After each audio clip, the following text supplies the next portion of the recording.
This is Katie.mov speaking to you from the conning tower of a captured Electroboot in the middle of the Atlantic Ocean.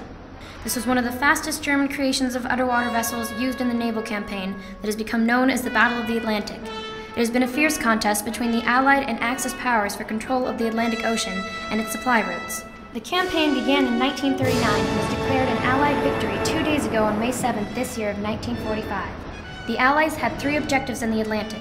They wanted to create a blockade of the Axis powers in Europe, secure and protect Allied movement in the Atlantic, and guarantee the safety of military power across the ocean.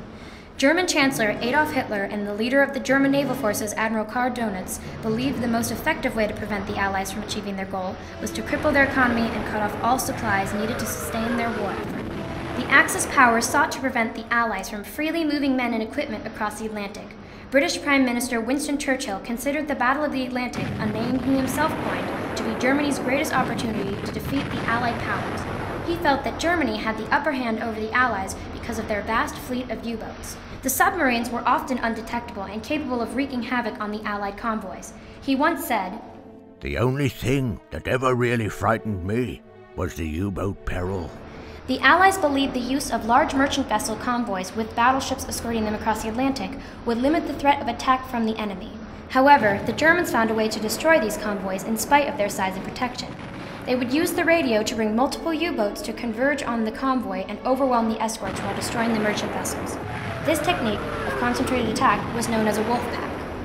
The Allies used a tool called signal intelligence to defend themselves against these attacks. The Germans communicated by radio to coordinate the attacks on the convoys, and the Allies were able to intercept their communications and pinpoint the location of the Axis vessels, depriving them of the element of surprise.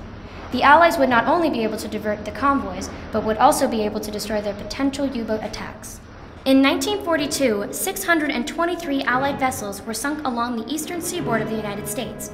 Known as Operation Drumbeat, this U-boat offensive was the longest, most successful German submarine campaign against Allied shipping.